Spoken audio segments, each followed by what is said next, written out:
And here are the neurotransmitters that help, that participate specifically in games. So we have serotonin, which makes games effective because it makes us feel a sensation of well-being and it helps us stabilize our mood.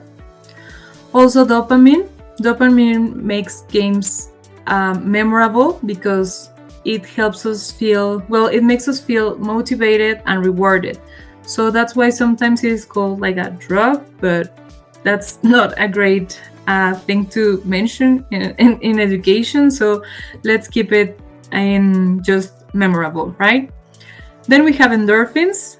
Endorphins make us feel enjoyment and the feeling of, and they also provoke us to relieve our stress. So that's also something that makes playing and games very enjoyable and something that people desire. Then oxytocin. Oxytocin is the neurotransmitter of trust and social bonding. So we have this sensation of being part of a community, and a lot of things happen in our brain when we feel that we are part of something bigger than than us as an individual. So that's a little asterisk because this is going to come into play in right now. So when we put together the communicative approach and some principles of game design and add some ideas from neuroscience, we can approach a little bit more to the magic circle. I don't know if some of you are acquainted with this idea. This comes from the original author from game theory. Well, games theory actually, Johann Huizinga. So this is the interpretation that Steve Snyderman gives us. No, he is a game designer, and this is how he frames it. Well, how he explains it, and I think that it's a very interesting definition. So, in the play state, you experience a protective frame which stands between you and the real world and its problems, creating an enchanted zone in which, in the end, you are confident that no harm can come. He is also a psychologist. So this is what we want for our students. No, we want them to feel very safe. We want them to feel confident that they can be where they are and learn from exactly the things that they need. So this is the magic circle, and I think that as it's something that happens in play and in play and in game, we can bring it to the classroom. And how? well. Before going into the how, let's talk about some of the ideas that brings us a little bit farther from the magic circle. So we have a few common misconceptions around games. Some people think that they are distractors in the classroom, that only lazy teachers use them to spend time just being there in the classroom. And some schools don't think that the assessment that comes out of games can be very useful. Also, we have this idea of competition because a lot of people don't believe that it is good to promote competition, but there are sane and healthy ways to do that. Then we have this idea that not everybody loves games, and that's something that we really need to take into consideration while designing game-based learning experiences, because we need to take into consideration how we are including those members of the group and those, I wanted to say players, but in that case they wouldn't be players, so that's all right. Then we have the leader problem, because all groups are different, no? And some groups have one leader, others have like two leaders that are constantly in a fight, and you know better than I do how this happens in the classroom. So this is something that we have to keep in mind as well. And also there is this idea that games bring mess, no? Like there's chaos, and that children don't really get engaged, rather than they just feel free for the first time. So these are things that we need to handle in a way.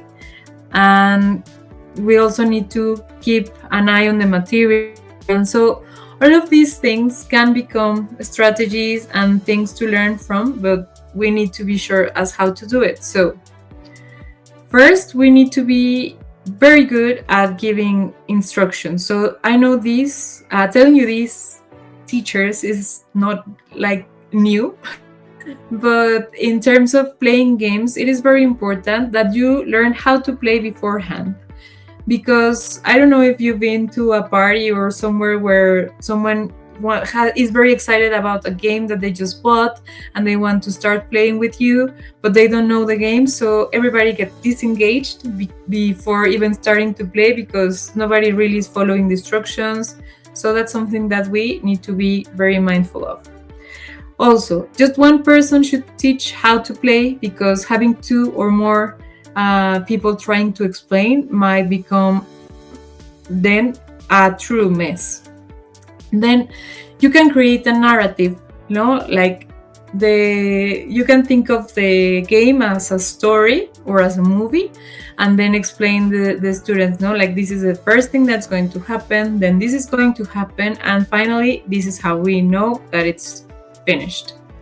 You can work with tutorials, you can assign roles. For example, if one of the students, as I was saying, doesn't really enjoy games, you can ask him or her to go around the classroom and keeping an eye on how the other students are using the vocabulary, the grammar structure that you are practicing. So that's an idea for you to take into account, that these children that might be disruptors can actually become a tool and they might absolutely be able to learn new abilities and skills. And also you can use rule books. I don't mean like, okay, so use the rule book that comes with the game, but you can ask children to like write their own rule book. So all of these can become like little projects or activities, and you can go again to the communicative approach and go back to the task-based learning or to project-based learning and create these activities so students can approach the game more confidently. So now let's think about making this a classroom ready tool that I'm going to share with you, and it is a checklist. So why a checklist? Because there are so many ideas here, So we have the communicative approach, we have game design principles, and we have neuroscience. So the idea that I had is, okay, so we need to keep a bunch of things in mind. So the way to do that is with a checklist, because at the end of the day, I work in publishing. So checklists are something that is very, very useful for us. And I think that I can share these ideas with you. Of course, you need to have some considerations, like where in the curriculum are you, So if you are trying to introduce a topic through a game, if you are practicing something through a game, or if you are using the game as a final assessment, for example, of course, you need to think about your students' age group, the prep time that it will take, the materials. And here is something very important as well, the player profile. So we have different types of players, and there are a bunch of classifications online that you can find, or I can share a couple with you.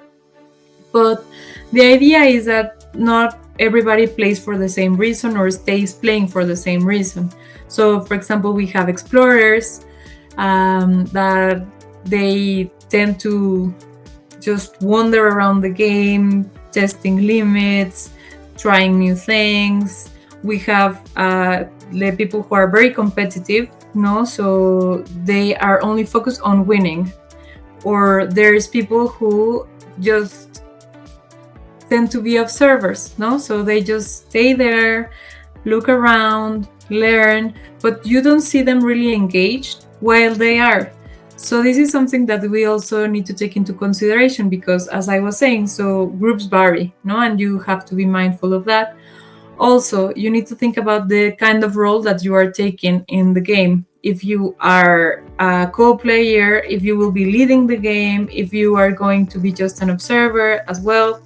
So this is something that you need to decide before starting to go into this, And about the assessment, as I was saying, as some of the problems that you might find is that the assessment of games might seem tricky, but the truth is that you can create a rubric and you know your students and you know their language target, and you can treat it as a language as an oral activity, or you can decide and make sure that students give you exactly what you need to assess.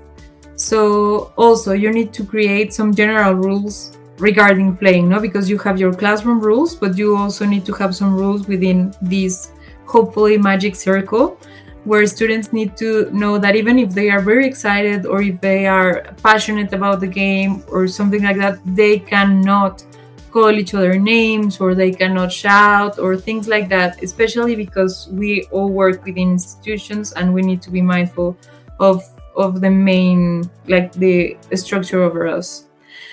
Then you need to know beforehand how you're going to deal with competition. No, are you going to promote it or not, and the kind of strategy that you are going to follow there, and also the parent connection, because parents are going to want to know why are children playing and what's the point with it. So I advise you, recommend you to write a letter, for example, and have children